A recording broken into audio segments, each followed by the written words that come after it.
Robert, everyone. Elizabeth's voice floated through the air, delicate yet as cold as winter steel, piercing the warm laughter and soft clinking of wine glasses that filled the golden-lit room. The party, bathed in the glow of elegant chandeliers and alive with the joyful hum of celebration, fell under a sudden, surreal hush as she rose to her feet. Dressed in a deep crimson gown that shimmered under the light, she lifted her glass gracefully. Her eyes sparkled, not with joy but with a certain unflinching resolve. No one at that table, adorned with white silk, a heart-shaped bouquet of blood-red roses, and surrounded by family and friends, could have foreseen what she was about to say. This was supposed to be a celebration of love, of endurance, our 25th wedding anniversary, the kind of milestone that people raise glasses to, not tear lives apart over. "I have something I need to say," Elizabeth announced, her gaze sweeping across a sea of confused, expectant faces. Her words hung suspended in the air like a tremor before an earthquake. "I want a divorce," she continued, her voice unwavering. "I need something else. A fresh beginning. Freedom." The reaction was instant and total. Every whisper, every chuckle, every subtle clink of glass ceased. It was as though someone had hit pause on the entire evening. Forks froze mid-air, wineglasses stopped halfway to the lips. Eyes turned to her, then to me, then back again, looking for the explosion. Surely there would be shouting, fury, at the very least a glass hurled across the room in betrayal's name. But I did none of that. I stood motionless, the stem of my wine glass gently trembling in my hand, not from rage, but from the weight of what was, for me, a long-anticipated release. I had known this moment was coming. I had been preparing for it in silence. I am Robert Grayson, 53 years old, a man who once believed that loyalty would protect him, and that love, no matter how faded, deserved to be honored. But love had been absent in our marriage for some time, and now the truth had finally emerged. Seated at the adjacent table was my younger brother, Ethan. His hand clutched his wine glass so tightly that the knuckles had turned a ghostly white. He didn't look at me. He didn't need to. I had always known. I knew what lay beneath the cordial smiles and stiff pleasantries. My own brother, the man I had helped through bankruptcy, the man I once carried on my back through storms of hardship, was the very same who had betrayed me so profoundly. And now, here they were, unveiling their truth during the very celebration of our silver anniversary. Still, I felt no anger. There was no need. A faint, deliberate smile formed on my lips. It was just subtle enough to unnerve those who understood me best, the kind of smile that says more than 100 shouted curses. "Elizabeth," I said, my voice low and even, slicing through the stunned silence. "Thank you for your honesty." From the pocket of my suit I retrieved a gray envelope. It had weight, not just in paper but in purpose. I placed it carefully into her open palm. "You should read this later. No need to rush."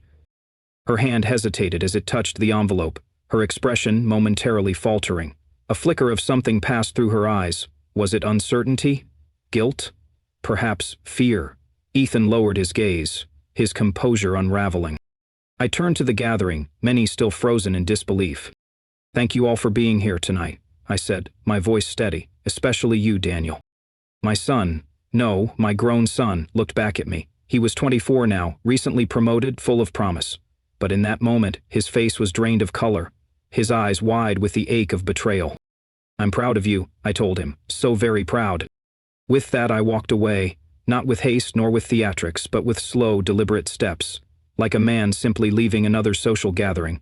As I moved through the room, I could feel their eyes on my back, Elizabeth's, Ethan's, sharp and unforgiving. But they couldn't reach me, not yet. Outside, the crisp night air embraced me, cleansing my lungs of the suffocating atmosphere I had just left behind. I took in the scent of night-blooming flowers that lined the garden path. The aroma mixed with the slow-burning anger I kept locked beneath my calm exterior. I had known for months. I had seen the way Elizabeth's phone lit up when she forgot to lock the screen. The message had been simple but devastating. "I miss you, tonight, 8. The sender? Ethan. My own flesh and blood. At first I tried to dismiss it. Surely this couldn't be what it seemed. Ethan, whom I had given everything to? But denial quickly gave way to a sickening clarity. All the pieces began falling into place. The frequent business trips with vague details, the whispered conversations, the unusual activity in our joint account, and Ethan's gaze. He never quite met mine anymore. I didn't confront them. That would have been too easy, too expected. Instead, I prepared. I hired someone, a discreet, no-nonsense investigator named Carl. He was efficient, kept his mouth shut, and within weeks he gave me what I needed. Photos, first at a cozy cafe outside the city, then a hotel, later a modest apartment that looked like it had been waiting for new occupants. Each image tore into me like shards of glass, but instead of letting the pain destroy me, I forged it into resolve. Inside that gray envelope was my counterstrike, a divorce petition, drafted meticulously with the help of a sharp legal mind. We had signed a prenuptial agreement 25 years ago, back when we believed in fairy tales. It included an infidelity clause, one she had now broken, which meant, legally, she would walk away with nothing. Not the house, not the shared investments, not even the public image she cherished more than our marriage. I got into my car, the door clicking shut with finality. I gripped the steering wheel, heart still racing, but not from grief. It wasn't pain I felt. It was something cooler, something far more calculated. My anger wasn't explosive. It was honed, a blade I had spent months sharpening. They thought they had won, but the game had just begun, and I held all the pieces. I didn't drive far at first. I needed a moment to sit, to let the weight of what had just transpired sink into my bones. Around me, the city pulsed with life, people laughing on sidewalks, couples holding hands under the street lamps. The kind of ordinary happiness I had once believed was mine forever. But now, all of that felt like a faded photograph, a relic of a life that no longer belonged to me. The car's dashboard glowed softly, the clock ticking forward like it always had. Time, unbothered by human betrayal, kept moving. So would I. My thoughts turned to Elizabeth and Ethan. I wondered if they had anticipated my silence, if they thought I would crumble in front of them, maybe plead, maybe explode. That was their mistake. They misunderstood me. Elizabeth, who once whispered dreams into my ear late at night, now saw me only as an obstacle. Ethan, whose debts I had paid more than once, repaid me not with gratitude but with deceit. I had seen the change in her before I knew the cause. How her touch became mechanical, her conversations reduced to logistics. There were no shared dreams anymore, only shared responsibilities, and even those, it seemed, she intended to shift elsewhere. Yet, I was not defeated. What they didn't realize was that their betrayal had sparked something in me, something ancient and primal, a need not just for justice, but for a reckoning.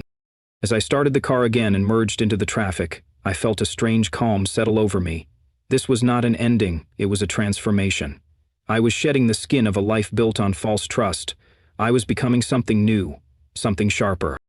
I took out the old prenuptial agreement, the same one Elizabeth had signed quickly, almost carelessly, 25 years ago. We were young then, blinded by the excitement of new beginnings. She hadn't even read it thoroughly. "I don't care about your money, Robert," she had said, pressing my hand with that youthful fervor. "I just want a happy family." Those words, once sweet, now echoed with a bitter irony. That very agreement she brushed aside was now the very document that sealed her fate. In it was a clause neither of us had ever thought would matter, an infidelity provision. If one partner was unfaithful, the other would receive full rights to all shared assets, the home, the savings, even the retirement fund. It was all there, legal and binding. After rereading the agreement, I called Karen, my attorney. She was precise and merciless in her profession, a woman with an uncanny ability to detect dishonesty before it even escaped someone's mouth. When I explained the situation, she said, "Robert, we'll hold them accountable, but we must be meticulous." So I dug deeper. Bank statements showed that Elizabeth had discreetly moved nearly $50,000, 0 cents, into a separate account. The transactions were deliberate and spaced out, clearly meant to avoid suspicion, but I saw the pattern. That money wasn't for her, it was for Ethan. She'd been funding his life, expensive watches, sleek suits, and the cherry red sports car he bragged about purchasing on his own. I compiled every receipt, every timestamp, every withdrawal. I forwarded them to Karen, each document a nail in the coffin, and with each detail I uncovered, my conviction grew. This wasn't just betrayal. It was manipulation masked as love. The night before the anniversary party, I sat alone in the dim glow of my study. The divorce petition was already signed, neatly arranged on my desk under a brass paperweight. Karen had filed it that morning, but I had a plan. I knew Elizabeth would want to be the one to deliver the drama. So, I let her. Inside the envelope I handed her at the party wasn't just the divorce decree. It held so much more. A printed timeline of her financial transfers, clear evidence of the affair, and one searing photograph. Her and Ethan, locked in a kiss, captured through Carl's lens. I knew she would open it later, in private, where no one could see the color drain from her face, or hear the silence as her illusions crumbled. After the party, I sat in my car in the driveway. The engine was off, but my thoughts revved like a machine. The house loomed ahead, the same home where we built a life, celebrated birthdays, fought over bills, and watched Daniel take his first steps. Now it felt hollow, not because it had changed, but because my understanding of it had. They thought they had bested me, but what they didn't see was that I had been preparing for this far longer than they'd been plotting. I stepped inside, walked past the dimly lit foyer and into my study. The light from the desk lamp cast long shadows across the room, falling over photo frames and dust-covered mementos. I picked one up, our wedding photo. Elizabeth, radiant in white, laughing as though the world were hers, and me, a younger version of myself, standing proudly beside her, with dark hair and naive eyes. Another photo showed Daniel at age 3, perched atop my shoulders at the beach. Sand caked his little feet, his face alight with joy. Those moments used to define me. Now they haunted me. There's something I've never told anyone, not Elizabeth, not even Daniel. When I was younger, I wanted to launch a tech startup dedicated to renewable energy. I had plans drawn up, meetings scheduled, even an investor ready to move forward. But the moment Elizabeth told me she was pregnant, her fear overtook my ambition. "I can't do this alone, Robert," she cried. "I need you with me." And so I shelved the dream, took a safe job in accounting. Just until things settled down, I told myself. But years passed, decades slipped by. Elizabeth changed careers, chasing her own passion in marketing. I supported her every step, paid for her classes, managed the house, cared for Daniel while she rebuilt her career. When she struggled, I worked longer hours. When she wanted a bigger home, I signed the mortgage with gritted teeth, knowing it would cost me more than money. I gave and gave and gave, because I believed that's what love meant. Elizabeth once called me the rock of our family, but rocks erode too, each year. I watched my dreams collect dust in the garage. The investor, he made millions with someone else's company. I was forgotten. I told myself I was fine, as long as my family was okay.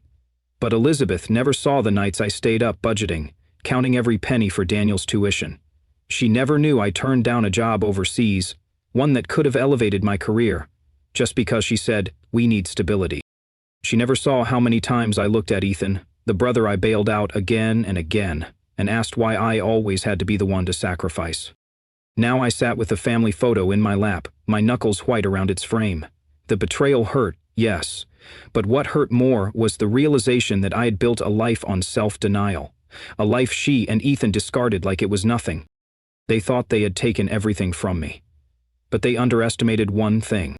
Rocks may wear down, but they don't shatter. When they move, they crush everything in their path. I moved to the living room and sank into the leather armchair. Midnight ticked by. I took a sip of whiskey, the burn grounding me. I waited, knowing she would come. Elizabeth never handled being cornered in silence.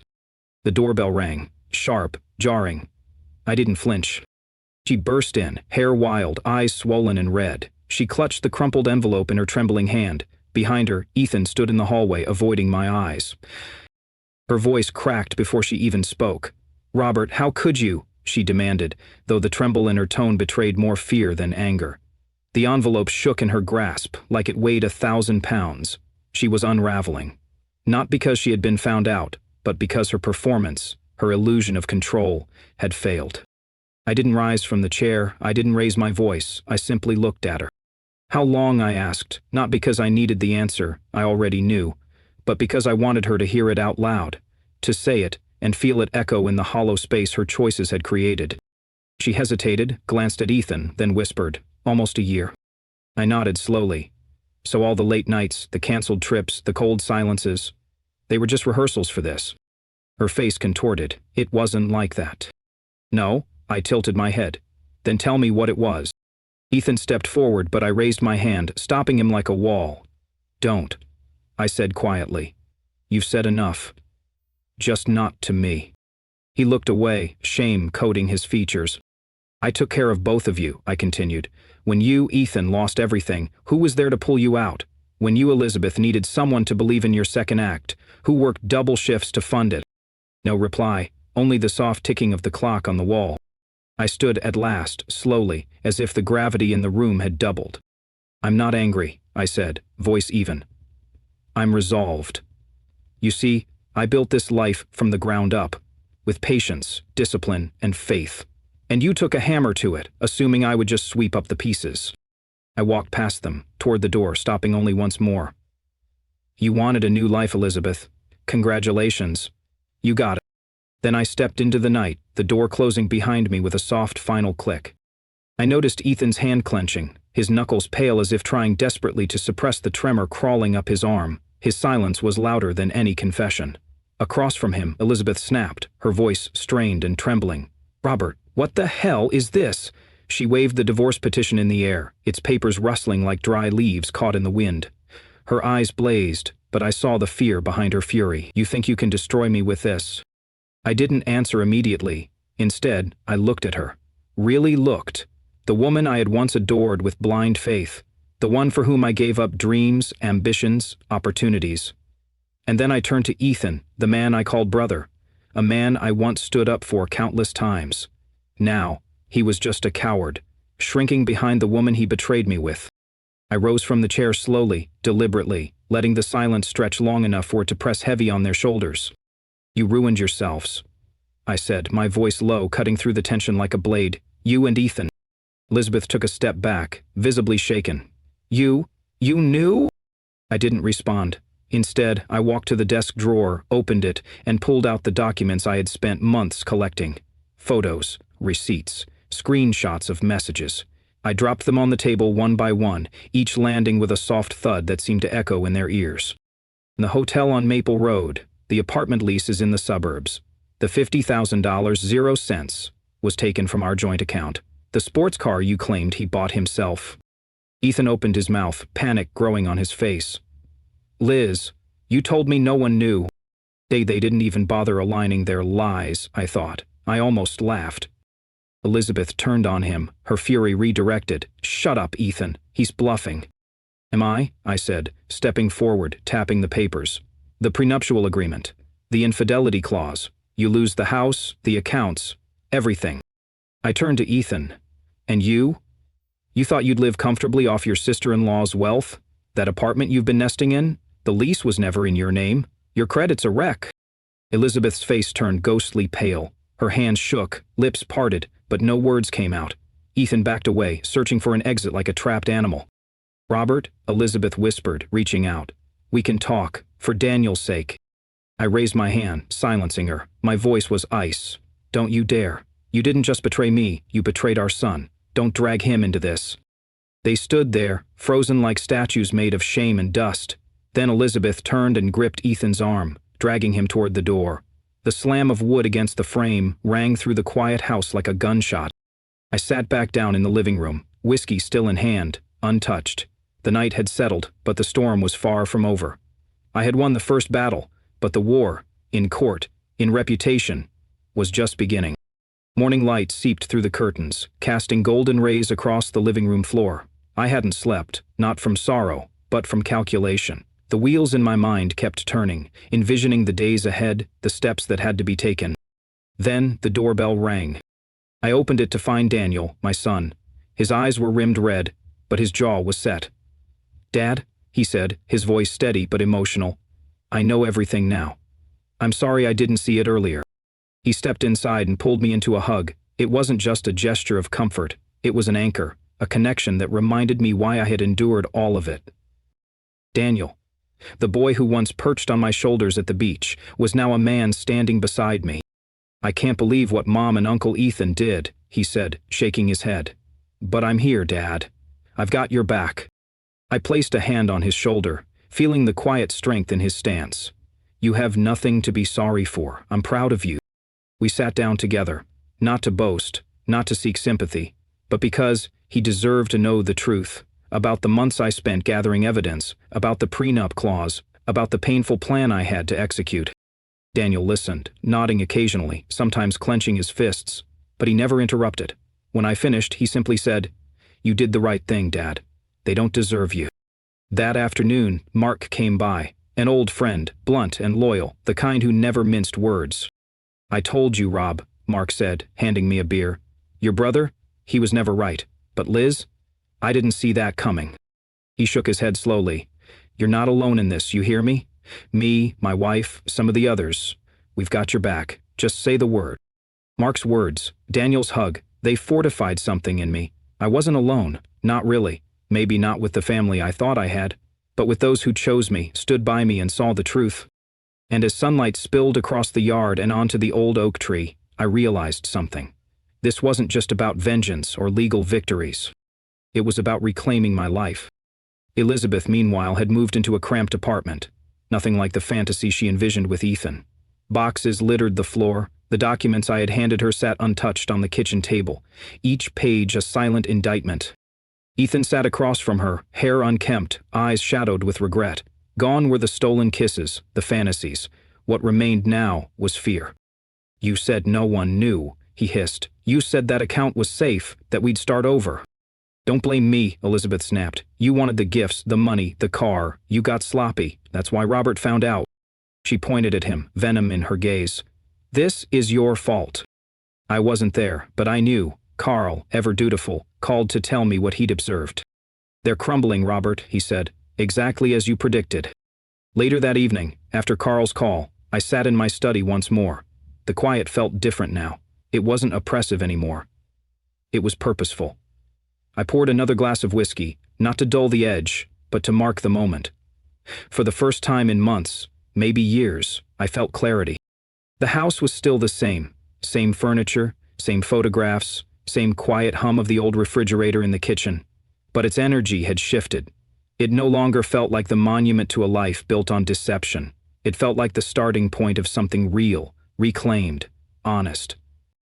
I walked over to the garage, flicked on the light, and pulled open a dusty box. Inside were the blueprints to that renewable energy project I had once dreamed of launching. My past. My sacrifice, and maybe my future. I stood there for a while, just looking at them. Maybe it was too late to start over, but maybe it wasn't. Maybe, just maybe, the next chapter didn't have to be written in sorrow. The next morning, Daniel joined me for coffee. We didn't speak much. We didn't need to. There was peace in the silence, a shared understanding, a pact between father and son that what had been lost would not be allowed to define us. Elizabeth and Ethan could tear each other apart in that cramped apartment filled with regrets. Let them. I had something far more valuable than revenge. I had the truth, I had my son, and for the first time in a long time, I had myself. Let the real rebuilding begin. Elizabeth hadn't told Ethan about the extra $10,000, 0 cents, she had quietly set aside for herself, a safety net she never intended to share. That betrayal, small in comparison to others, was the final straw when Ethan discovered the hidden money. His fragile trust imploded. You were going to ditch me, weren't you? He shouted, his voice echoing through the apartment walls, according to Carl, who monitored everything from nearby. The tension in that cramped space soared. Ethan had just found out that the apartment they planned to rent together, their supposed new beginning, had fallen through. His credit was too damaged, something I had pointed out to him weeks earlier.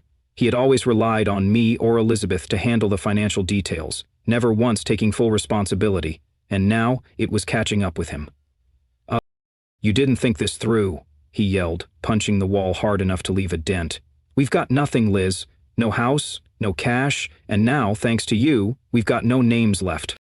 Elizabeth dropped into a chair, her hands covering her face. She had no rebuttal. She knew I was right. She knew she had gambled and lost. Friends who once flocked to her glamorous parties now looked the other way when they saw her. Family members who once praised her for her charm and beauty turned cold. Even her own sister had cut ties, calling her betrayal unforgivable. News of the affair had spread like wildfire, and I had supplied the match. Ethan began packing his bags, muttering under his breath. I'm done, he said. You ruined everything. And me? I was in my office, listening to Carl relay all of this in his calm, factual voice. I didn't even need to intervene. They were unraveling, all on their own. But I wasn't done. The courtroom was quiet, cold, and smelled faintly of old paper and floor polish. A few days later, I sat there in the front row, hands resting calmly on my thighs. My eyes were focused not on Elizabeth, but on the judge presiding over the session. Karen, ever composed, sat beside me. In front of her was a thick file, months of work, each page another carefully loaded bullet. Across the aisle, Elizabeth sat stiffly, her hair tied up in an attempt to look collected, but it only emphasized how worn she had become. The energy she once commanded was gone, replaced by unease. Ethan was nowhere to be seen. Whether out of cowardice or irrelevance, he had vanished. It didn't matter anymore. The judge, a woman with eyes like flint, addressed us both. "Mr. Grayson, Mrs. Grayson, today we'll be reviewing the petition for divorce and the proposed asset division." Her voice was level, but carried authority. Karen rose. "Your Honor, we respectfully request full enforcement of the prenuptial agreement, specifically invoking the clause addressing infidelity. We have conclusive evidence." What followed was a precise, methodical presentation. Photographs, texts, bank transfers. Karen didn't dramatize. She didn't need to. Each fact struck harder than fiction. Each exhibit peeled away another layer of Elizabeth's carefully constructed image. Elizabeth tried to sit tall, but her hands gripped the chair tightly, her lips a tense line. Her lawyer, a nervous, inexperienced man, tried to object, to cast doubt, but he fumbled. He had no real case. That old agreement Elizabeth had signed in haste 25 years ago was now the executioner's rope tightening around her. The judge nodded, flipping to the last page of the file. "This agreement is still valid. The infidelity clause is unambiguous," she declared. "Mrs. Grayson, you will forfeit all claims to the marital residence and shared assets. Joint accounts are hereby frozen. You will retain access only to your separate funds." There was no kindness in her tone, just finality. Elizabeth blinked rapidly, her breath hitched, but she said nothing. I looked at her, and I didn't feel triumphant. Not exactly. Just a quiet, heavy closure. Karen touched my shoulder gently. "Step 1 is complete," she whispered. "The next hearing is just procedure." I nodded, but my mind was elsewhere. I wasn't chasing revenge anymore. I was building something new. For the days that followed, Elizabeth stood in front of her mirror, the harsh lighting of her tiny rented apartment reflecting the reality she had tried to ignore. Her eyes were vacant. Her account, the one she had left, would sustain her for only a short while. Her reputation, the thing she had clung to most, was gone. Friends had vanished. Her family, most had severed ties. Her sister, especially, was merciless. The rumors of her affair with Ethan weren't just whispers. They were gossip column fodder, neighborhood drama, fuel for every social gathering. She tried calling Ethan, desperate for someone to blame, but his number was no longer in service. Ethan, meanwhile, drifted between motels, broke and bitter. The car, the suits, the status, all gone. He had tried calling old friends, begging for support, but found only rejection. No one wanted to be associated with his name. Eventually he texted me, a long, groveling message filled with apologies and regrets. "Brother, I was wrong. Please, just talk to me." I read it, and I deleted it. That chapter was over. Carl later confirmed what I had already expected. Elizabeth and Ethan had gone their separate ways. Their last fight was brutal. Ethan accused her of dragging him into ruin. Elizabeth screamed that he was her biggest mistake. There were no tears, just silence. Back in my office, the blueprint for Grayson Energy lay on my desk. Daniel called, excited, asking questions about the venture. Mark texted, inviting me to dinner with his family. I was no longer alone. Elizabeth and Ethan had taken years from me, but they hadn't taken everything. They hadn't taken what mattered. And as I picked up my pen, sketching a dream I once buried, I realized I was alive again. That weekend, I visited the small office space I had rented, a clean, sunlit room above a quiet bookstore. The walls were freshly painted, and the large windows let in the hum of city life below. For the first time in decades, I felt the stirrings of ambition, not driven by necessity but by passion. The folded plans for Grayson Energy sat in my leather briefcase. Daniel joined me there later, bringing coffee and a notepad full of ideas. He had started reading up on sustainable technologies and asked if he could help. I looked at him, not just as my son, but as a partner in rebuilding something meaningful, something lasting. In the following weeks, our office became a place of renewal. Mark stopped by regularly, offering advice from his own business ventures. Former colleagues hearing about the project reached out, offering guidance, interest, and even investment proposals. Each day I came into that space, I left a little more of the past behind. The weight of betrayal was still there, but it no longer crushed me. It was simply part of the story I carried, like the blueprints now pinned to the wall. Elizabeth and Ethan faded into a distant background. I heard snippets. Elizabeth trying to rebuild her image on social media, Ethan couch surfing between old contacts. But none of it mattered anymore. What mattered was the present, the future, and the realization that sometimes destruction clears the way for something better. I wasn't just surviving. I was becoming. The lines I had drawn over 2 decades ago, once buried beneath layers of dust and regret in a forgotten garage box, had finally returned to life. Each stroke of my pen reignited a part of me I thought had died long ago. I wasn't merely enduring anymore. I was reclaiming, rebuilding, reviving. The early days were brutal. I spent sleepless nights calling investors, tweaking presentations and pitching my dream to people who once dismissed it as fantasy. Many still did, but some listened. Really listened. A small local startup saw promise in my idea for affordable solar panels. They reached out, curious. I walked into that meeting with nothing but my blueprint and my conviction. 3 months later, we signed our first contract. That single agreement was a flicker of light. Then came a second, and a third. The profits were modest, barely enough to break even, but I wasn't chasing wealth. I was chasing something real. Purpose, momentum. Every deal, every product shipped, reaffirmed that I was no longer just existing.